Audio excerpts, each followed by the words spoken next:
ఇప్పుడు గతంలో సమైక్య రాష్ట్రం ఉన్నప్పుడు అంటే తెలంగాణ రాష్ట్రం వచ్చి దగ్గర దగ్గర 12 ఏళ్ళు అవుతుంది కదా, 2014లో వచ్చింది. ఇప్పుడు 26లో ఉన్నాం మనం. అంటే 12 ఏళ్ళ కిందట వచ్చింది తెలంగాణ. అయితే తెలంగాణ రావడానికి ముందు రైతుల దగ్గర నుంచి ఒక మాట ఎక్కువ వినేది మనం. అసలు ఏడుకు పోయినా ఊర్లలోకి పోతే రైతులకు సంబంధించి రైతుల ఆత్మహత్యలు, రైతులు ఊర్లు ఇడిచిపెట్టి పోవుడు, వలసలు పోవుడు, బొంబాయి, దుబాయి, బొగ్గుబాయి, ఇగో ఈ మాటలు ఎక్కువ వినటోళ్ళం. ఇంకో మాట ఏంటి అంటే రైతులు అరిగోస పడుతుర్రు అనే మాటని మస్తు వినటోళ్ళం తెలంగాణ పల్లెలల్లో. ఎక్కడ ఎవరిని ఒక్క రైతును గదిలించినా కూడా, లేకపోతే రైతుల తరపున పనిచేస్తున్నటువంటి సంఘాలు ఏమన్నా ఉన్నాయనుకోండి, వాళ్ళు కూడా ఒకటే పదం ఎక్కువ వినటోళ్ళం మనం ఆ రోజు సమైక్య రాష్ట్రంలో. ఎక్కడ చూసినా కూడా తెలంగాణలో రైతులందరూ అరిగోస పడుతుర్రు అనేది మనం బాగా వినటోళ్ళం. అయితే 10 ఏళ్ళు ఆ మాట వినబడలే.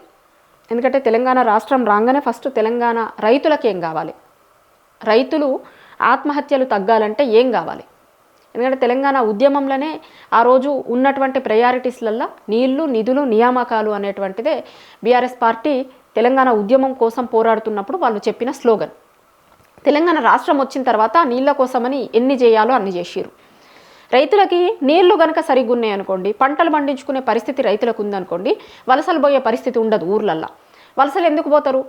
ఊర్లల్లో పంటలు పండక అప్పులయ్యి పంటల కోసమని అప్పులు తీసుకొని వస్తారు రైతులు. ఆ అప్పులు చెల్లించే పరిస్థితి ఉండదు, పంటకు గిట్టుబాటు ధర రాదు, లేకపోతే పంట మధ్యలోకి వచ్చిన తర్వాత ఎండిపోతుంది నీళ్లు లేక. ఇట్లా రకరకాల కారణాలతోని రైతులందరూ కూడా వలసలు పోయే పరిస్థితి, ఆత్మహత్యలు చేసుకునే పరిస్థితి గతంలో ఉండే తెలంగాణకి సమైక్య రాష్ట్రంలో. ఇదంతా ఎందుకు చెప్తున్నా ఇప్పుడు అంటే, మళ్ళీ ఒకసారి ఇలా తెలంగాణలో ఆ సమైక్య రాష్ట్రానికి సంబంధించినటువంటి పరిస్థితులు తెలంగాణలో కనిపిస్తున్నాయి. కాబట్టి నేను అంటుంది కాదు, చాలా రీసెర్చ్ చేస్తారు కదా కొంతమంది, అసలు ఎట్లా ఉన్నాయి పరిస్థితులు అవి. అట్లాంటి వాళ్ళకి కూడా ఇప్పుడు ఈ 2 ఏళ్ల కాలంలో జరుగుతున్నటువంటిది చూస్తే ఇదే అర్థమవుతుంది. ఎందుకు అంటే ముఖ్యంగా 3 కారణాలు చెప్పుకోవచ్చు. 2 ఏళ్ల తర్వాత మళ్ళీ ఒకసారి ఇప్పుడు ఎందుకు రైతులు ఇబ్బంది పడుతున్నటువంటి పరిస్థితి వచ్చింది అంటే, మెయిన్గా కావాల్సింది ఏంది రైతులకి? ఇప్పుడు పంటలు వేస్తారు అనుకునేటప్పుడు పంటకు పెట్టుబడి సాయం ఇస్తే కనుక, ఇప్పుడు రైతు వ్యవసాయం చేయాలన్నా పంటలు పండించాలన్నా వాళ్ళకి ఫస్ట్ చేసే ఇబ్బంది ఏముంటుందంటే, పెట్టుబడి కోసమని వాళ్ళు పెట్టే పెట్టుబడే అది ఎక్కువైపోతుంది. తర్వాత పంట చేతికొచ్చేంత వరకు ఈ పెట్టుబడి తీసుకొని వచ్చినటువంటి పెట్టుబడికి అప్పులు కావాలి. ఒకవేళ వచ్చినటువంటి పెట్టుబడిలో నుంచి అప్పులు కట్టుకునే పరిస్థితి లేకపోతే కనుక రైతు నష్టపోతాడు. అదే ఉంటుండే. అయితే తెలంగాణ రాగానే ఏమైంది అంటే, అప్పుడు వచ్చిన బీఆర్ఎస్ ప్రభుత్వం రైతు బంధుని తీసుకొని వచ్చింది. ఎకరానికి 5,000 చొప్పున 10,000 ఇచ్చేటోళ్ళు. టర్మ్కి 2 సార్లు వేస్తాం కదా మనం, యాసంగి రబీకి రెండింటికి ఇచ్చి 5,000 చొప్పున 10,000 ఇచ్చేటోళ్ళు రైతు బంధు. ఎందుకు? పంట పెట్టుబడి సాయం కింద ఇచ్చేటోళ్ళు. ఆ రోజు రైతు పెట్టుబడి కోసమని వేరేటోళ్ళ దగ్గరికి పోయి అప్పులు తెచ్చుకునే పరిస్థితి ఉండొద్దు.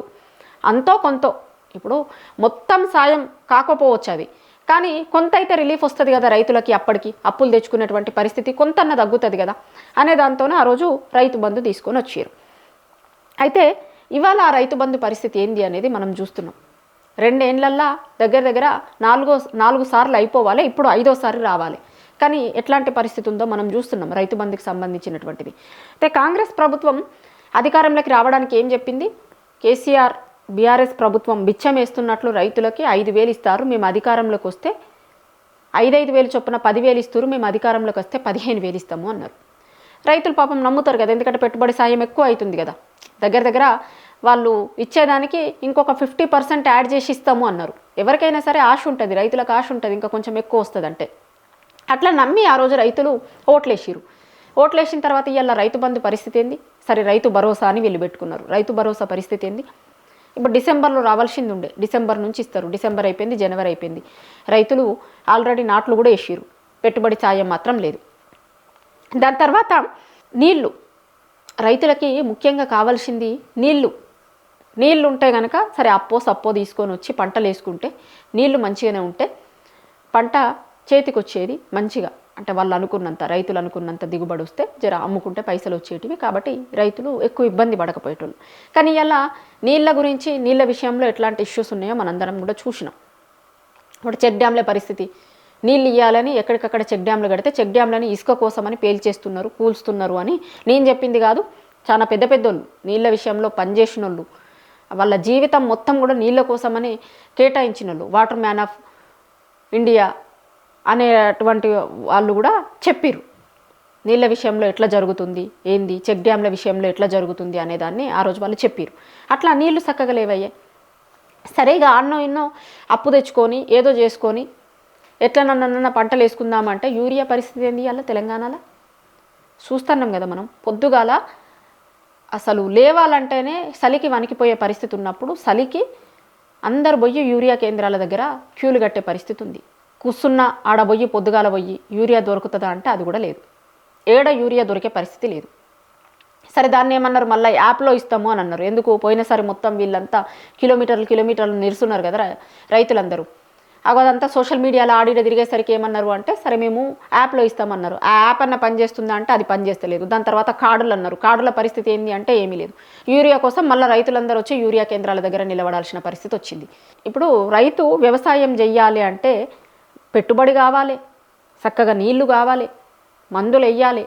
ఇవన్నీ ప్రభుత్వం అందియడంలో విఫలమవుతుంది. రైతులు చెప్తున్నారు, ఓపెన్గా చెప్తున్నారు ఏమి ఇచ్చినారని. రైతులకి ఇచ్చినటువంటి హామీలేమో చాలా ఎక్కువ ఉన్నాయి, చేస్తున్నటువంటి ఏమో చాలా తక్కువ ఉన్నాయి. ఏం చేయలేదు. పంట చక్కగా పండాలంటే దానికి టైంకో యూరియా, రైతులకి కావాల్సినటువంటి యూరియా ఉండాలి, నీళ్ళు ఇవ్వాలి, అంతో ఇంతో పెట్టుబడి సాయం ఇస్తే కనుక రైతులు వ్యవసాయం చేసుకునేటోళ్ళు. అది కూడా లేదు. ఇప్పుడు అప్పుడు తెలంగాణ వచ్చిన కొత్తలా మనకి ఎట్లుంటుండే అంటే మామూలుగా రైస్ బౌల్ ఆఫ్ ఇండియా అని పంజాబ్ని అంటారు. ఎందుకంటే పంజాబ్లో చాలా ఎక్కువ ధాన్యం పండుతుంది. రైస్ బౌల్ ఆఫ్ ఇండియా ధాన్యం పండించడంలో మొట్టమొదటి స్థానంలో ఉంటుంది. అట్లాంటిది తెలంగాణ రాష్ట్రం వచ్చిన తర్వాత ఆ రాష్ట్రాన్ని కూడా పక్కకు జరిపి తెలంగాణ అంత రైస్ ప్రొడ్యూస్ చేసింది తెలంగాణ నుంచి. ఎందుకు, ఆ రోజు పెట్టుబడి సాయం ఉండే సరిగ్గా రైతులకు. ఎక్కడ అసలు ఇట్లా లైన్లను నిల్చొని యూరియా కోసమని రోడ్లు ఎక్కిన పరిస్థితులు 10 ఏళ్లలో ఎక్కడ చూడలే మనం. నీళ్ళ విషయంలో ఎంత పుష్కలంగా నీళ్లు. ఇప్పుడు ఎండాకాలంలో కూడా మత్తడి దుంకినాయి చెరువులు. అట్లాంటి పరిస్థితులు కూడా చూసినాం మనం.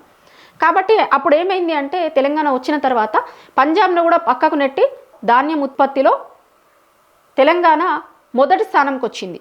కానీ ఇవాళ చూస్తే మళ్ళీ ఒకసారి 10 ఏళ్ల కంటే ముందు రోజులు అంటే 12 ఏళ్ల కంటే ముందు రోజులు సమైక్య రాష్ట్రంలో అయితే ఎట్లాంటి పరిస్థితులు ఉండే, రైతులు ఎట్లయితే అరిగోసబడేటోళ్ళు అరిగోసబడుతున్న రోజులు మళ్ళీ ఒకసారి తెలంగాణలో ఇవాళ కండ్ల ముందు కనిపిస్తున్నాయి. మళ్ళీ ఒకసారి తెలంగాణ నుంచి వలసలకి పోయేందుకు తెలంగాణలో ఉన్నటువంటి వాళ్ళందరూ కూడా ఇక్కడ పంటలు సరిగా పండక మళ్ళీ ఒకసారి వలసలు పోయేటువంటి పరిస్థితి ఇవాళ తెలంగాణలో ఉన్నటువంటి రైతులకి వచ్చింది. గతంలో సమైక్య రాష్ట్రంలో కనుక ఎట్లాంటి పరిస్థితులు ఉండనో, రైతులు ఎట్లయితే అరిగోసబడుతుండనో మళ్ళీ ఒకసారి ఇవాళ రైతులు అరిగోసబడేటువంటి పరిస్థితి తెలంగాణలో చూస్తున్నాం.